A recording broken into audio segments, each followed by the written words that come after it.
Happy Lent!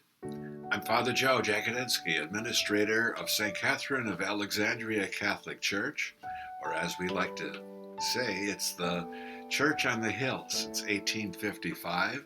Our Lenten journey continues, and today I'd like to talk about emotions. Not only the emotions that we share through our speech, but also the emotions that we can hold in our heads. And how can we control? How are we able to measure some of those emotions? We often think of Lent as a personal time. It's all about me, of course, when Lent is really also relational. How we get along with each other, how we treat each other, and how we are able to really realize what the body of Christ means both for us and for all those that we encounter. So there's some areas I'd like to talk about with you today. We have a song, so stay tuned. One is shelve it. When a thought intrudes on what you're doing or what you're trying to concentrate on, something takes over you, and you can acknowledge it, but then you shelve it. Put it on the shelf for a while. You can think about it after a while. You tell yourself, I'm not working on that right now. I'm working on this project, or I'm working with this person. I'll come back to you. I'll come back to my mind after a while. How about containment? Imagine a container that's big enough and it's the right shape to hold a problem or a pain that you're having. This container should be closed tightly when you want to close it. What size is that container that holds your thoughts? What's its shape? What color? Is it red? Is it yellow? Is it green? Is it black? Like any container, does it have a lock? Can you lock something away for a while before emotionally expressing yourself? Imagine that you're putting your problem into a container.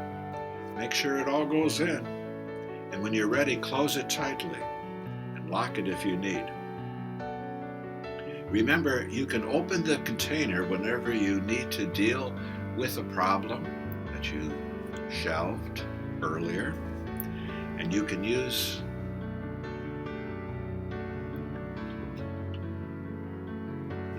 our own faith. Use our faith. How can we rely on anything except our faith in order for us to take hold of our emotions? How about this one? Let it go for now. Not easy. Let it go for now. Imagine you're somewhere safe and comfortable and you feel very relaxed. You clear your mind of worries. Imagine you can see something moving past you on which you can place your worries or thoughts and let them go. For instance, you could be lying on your back looking at the clouds in the sky, and as the clouds float by, you place your problem on the cloud. It sounds silly. I guarantee it works. And you let it float away. Try that several times and see what kind of control you can get over your emotions. How about the train? As thoughts or emotions enter your mind, your consciousness, imagine you're sitting on a hillside watching a train. And these thoughts and emotions are cars on a train. You can notice them and you can let them go. The important thing, this one I love, the important thing is don't get on the train. It's a place for you to place your emotions. The idea is to notice your thoughts and feelings without participating or intensifying them. You put them on a train and choo-choo. They don't go away, but like the shelf and the container, you are able to examine it with patience, with prayer, with God's help. The one I love the best is act and react. Reacting is immediate. It's impulsive, impulsively expressed. Can't be taken back. Reacting, words that are said can never be taken back. You can apologize all you want, but the words can never be taken back. Whether it's a situation or a person, very rarely, in other words, never, is reaction based on thought and prayer. And reacting, as we all know, is acted upon in angry and quick words that just harm. This I love. We often hear the expression, he or she is a complex person. We singularly say that about someone as though it applies to that specific person. Take a deep breath. We are all complex people. We think we can measure someone without ever knowing about history or past experiences of others or things unknown to us, but we are so quick to package, tape, label, stamp, and send to the post office our first impression of someone or our single attitude about someone. I got the word out. There are no simple people. Want to hear it again? There are no simple people. That's why judgment is a sin. It becomes an obstacle in any relationship. It narrowly defines someone's life, which we would never, ever want to happen to us. But it's so simple, it's so convenient, we do it without ever thinking or praying. How can we be kind to one another?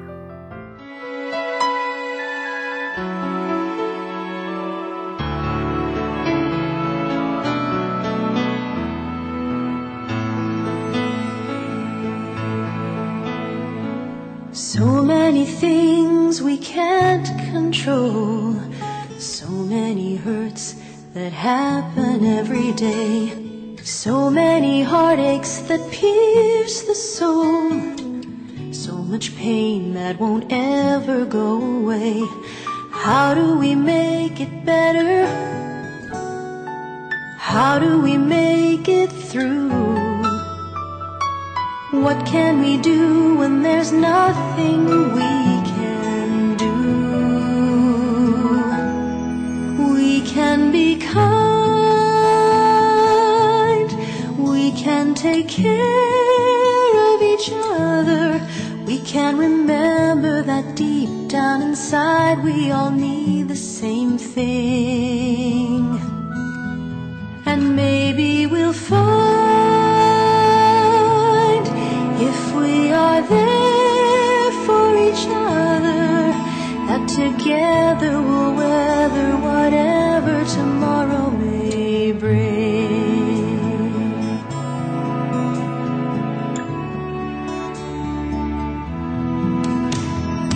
Nobody really wants to fight, nobody really wants to go to war.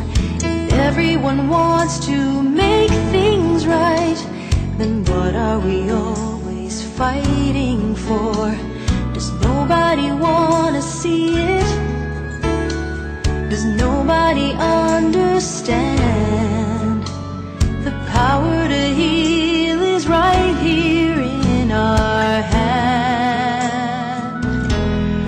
We can be kind, we can take care of each other. We can remember that deep down inside we all need the same thing. And maybe we'll find, if we are there for each other, that together we'll weather whatever tomorrow may bring. And it's not enough to talk about it, not enough to sing a song. We must walk the walk about it, you and I, do or die. We've got to try to get along. We can be kind, we can take care of each other. We can remember that deep down inside we all need the same thing. And maybe we'll find, if we are there for each other, that together we'll weather whatever tomorrow may bring.